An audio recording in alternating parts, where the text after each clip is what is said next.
Vamos a la palabra del Señor, vamos a recibir lo que Dios tiene para nosotros el día de hoy. Vámonos al primer libro de Samuel, y avanzamos con esta lectura, primer libro de Samuel, de capítulo 4, y vamos a leerlo desde el versículo 19 en adelante. Libro de Samuel, primer libro de Samuel, capítulo 4, versículo 19 en adelante. Y dice la palabra del Señor de esta manera: Y su nuera, la mujer de Finés, que estaba encinta, cercana al alumbramiento, oyendo el rumor que el arca de Dios había sido tomado, y muertos su suegro y su marido, se inclinó y dio a luz, porque le sobrevinieron los dolores de repente. Y al tiempo que moría, le decían las que estaban junto a ella: No tengas temor, porque has dado a luz un hijo. Mas ella no respondió ni se dio por entendida. Y llamó al niño Icabod, diciendo: Traspasada es la gloria de Israel, por haber sido tomado el arca de Dios y por la muerte de su suegro y de su marido. Dijo pues: Traspasada es la gloria de Israel, porque ha sido tomado el arca de Dios. Amén. En esta lectura encontramos algo bien interesante, y para los que no han estado conectados previamente a las lecturas, arrancamos con una batalla entre los filisteos y los israelitas. Y en la batalla, en el primer día, estaba perdiendo Israel. Al otro día, entonces, los israelitas dijeron: traigamos el arca. Si traemos el arca, seguramente vamos a ganar, porque anteriormente habían visto, por ejemplo, con Josué, que habían marchado con el arca, y bueno, trajeron el arca. Elí accedió, llevaron el arca, y cuando llegaron, vea, ese pueblo de Israel, una algarabía, un gozo, porque ellos cantaron victoria. Ellos dijeron: ya, listo, vamos a ganar. Al otro día los filisteos estaban atemorizados, porque al oír esa algarabía dijeron: Señor, ahora sí nos van a ganar. Algo tuvo que haber pasado con estos israelitas para que estén así de contentos. Mañana perderemos. Pero el capitán de los filisteos les dijo a ellos: vamos a luchar, vamos a pelear, vamos con todo. Y eso hicieron. ¿Y sabe qué pasó? Israel perdió la batalla. Y no solamente perdió la batalla, sino que el arca del pacto fue capturada, fue llevada como parte del botín por los filisteos. Al pasar esto, en la lectura anterior, vemos que muere Ofni y Finés en la batalla. Y aparte de eso, cuando le van a llevar la noticia a Elías, su padre, de que sus hijos habían muerto, él cayó hacia atrás de la silla y se golpeó la nuca de tal punto que murió. Juzgó sobre Israel 40 años. Y acá encontramos a la esposa de Finés, la esposa de uno de los hijos de Elí, la nuera de Elí. Y ella escuchó la noticia que había muerto su suegro, Elí, el juez de Israel, y había muerto Finés, su esposo. De repente le sobrevinieron los dolores, estaba en embarazo y tuvo un hijo. Y al tener su hijo, ella no respondía, no se daba por entendida, y solamente dijo: traspasada es la gloria de Israel, porque ha sido tomado el arca de Jehová. Y todo esto se expresa en el nombre Icabod, el nombre del hijo de Finés, quien podría haber sido el sucesor al trono de juez, sería Icabod. La palabra Icabod en el hebreo quiere decir sin gloria. Impresionante esto. ¿Por qué? Porque Israel tenía su mirada puesta en un objeto y dijo: si tenemos al objeto, tenemos la victoria. Pero se les olvidó que no era importante el objeto, sino el Dios que les había mandado a hacer todo lo del arca. Y ahora se quedaron sin el arca. Y el pueblo, que sabía que el arca representaba la presencia de Dios, se había quedado sin ella. Había luto, había dolor, había algo profundo en los israelitas que estaba muy marcado, al punto que el nombre de un hijo fue marcado por esta escena, y siempre que alguien llamara a Icabod, recordaría que ese día que él nació, se habían secuestrado el arca del pacto.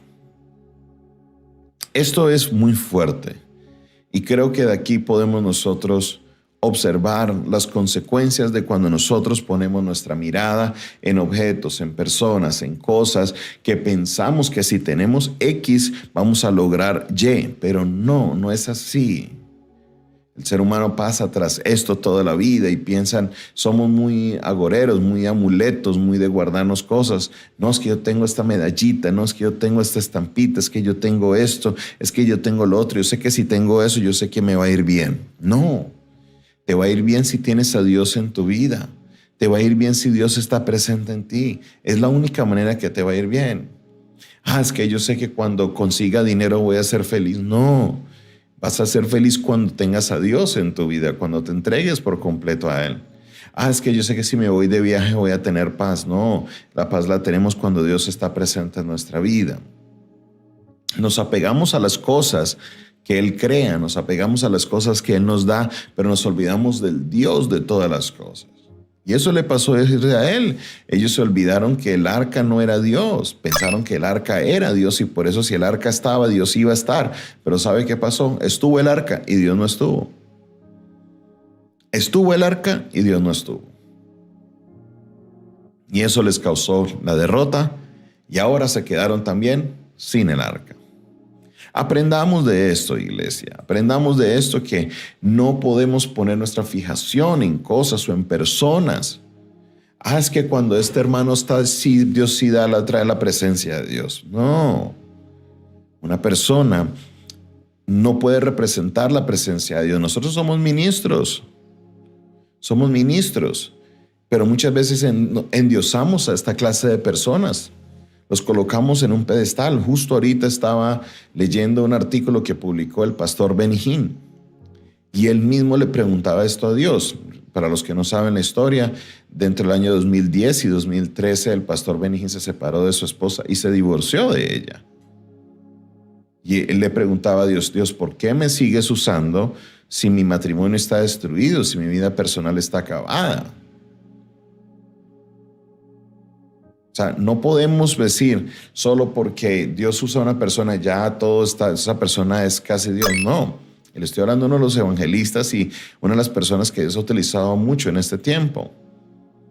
Pero él reaccionó a esto, cuenta él en su artículo, y él volvió su mirada a Dios, se enfocó en Dios, Dios sanó su vida, Dios lo restauró y él restauró su matrimonio porque en el 2013 volvió a casarse con su esposa, de la cual se había divorciado. No se casó con otra, fue con la misma. Eso pasa. Ponemos nuestra fijada en la persona. Decimos, no, si esa persona está bien, todo tiene que estar bien, y no es así. Ahí está el testimonio de uno de los evangelistas más grandes de nuestro tiempo, diciéndonos y confirmándonos lo que nos dice la palabra, que lo importante en nuestra vida es buscar a Dios, buscar su presencia. Es más, la frase que él dice es, si la presencia de Dios no está en tu vida, la unción se vuelve una carga. La unción te puede destruir. Que se le sube a la persona pensando, sí, es que si yo tengo esto, es que si yo esto, es que yo lo otro, y eso puede acabar nuestra vida personal. Y tenemos que reflexionar en eso, porque una persona, un objeto, nada puede reemplazar a Dios. Tenemos que tener nuestra mirada puesta en Dios, porque si no enfrentaremos derrotas, grandes derrotas. Y después usted se preguntará, ¿pero por qué me pasó eso? Aquí está la señal. Dios no estaba en el asunto. El arca estaba, pero Dios no estaba. Lo que representa el arca de Dios era su presencia. Y la representación estaba, mas Dios no estaba. Y si Dios no está, ese será nuestro destino, la derrota. Pongamos nuestra mirada en Dios. Lo que esto nos lleva es enfocarnos en la voluntad de Dios, en enfocarnos en Él y solamente en Él, en lo que Él quiere para nosotros, en hacer su voluntad y poner nuestra mirada en Él, no en los objetos o en las cosas que Él nos da. Muchas veces nos enfocamos en lo que el Señor nos entrega, en el trabajo, en la empresa, en el carro, en la casa. Nos enfocamos en eso y se nos olvida que lo importante es Dios. Pongamos nuestra mirada en Él. Así sea nuestro propio ministerio. Nuestra mirada tiene que estar puesta en el Señor. Hagamos su voluntad, porque si Él está con nosotros, tendremos la victoria. Porque si Dios está con nosotros, saldremos adelante. Pero si Él no está, tenemos una derrota completamente augurada. Así que te invito a que enfoques en Dios, no en lo que Él nos da, y tendrás la victoria de Dios en tu vida. Gracias te doy, Señor, en esta hora por tu palabra. Gracias, Señor, porque tu palabra nos centra, nos lleva de nuevo, Señor, a donde tenemos que estar. Tu palabra nos guía y nos levanta, Señor, en aquellos momentos que nos sentimos decaídos. Queremos buscar de ti, Señor, y solamente de ti. Ayúdanos, Padre Celestial, porque muchas veces hacemos lo que hizo el pueblo. Pensamos que si está el arca, estarás tú, pero no es así, Señor. Tú eres Dios y el que gobierna eres tú. Y el que determina dónde estar eres tú, no nosotros. Dirígenos, Señor. Haz tu voluntad en nuestra vida. Glorifícate, Padre Celestial. Nos humillamos ante ti y solo ante ti, Señor. En el nombre de Jesús. Amén. Amén y amén.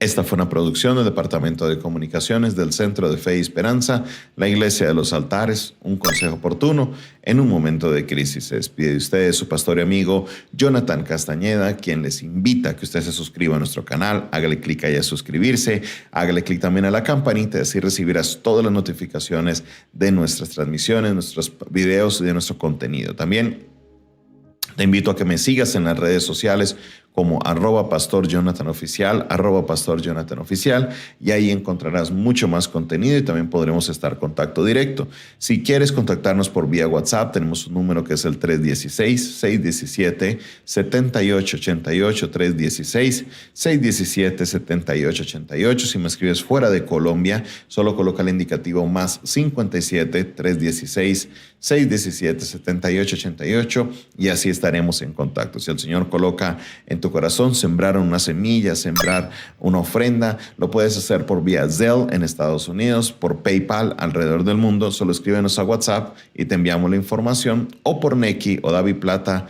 o Transfillaca en Colombia al 316-617-7888. Dios te bendiga, Dios te guarde. Feliz.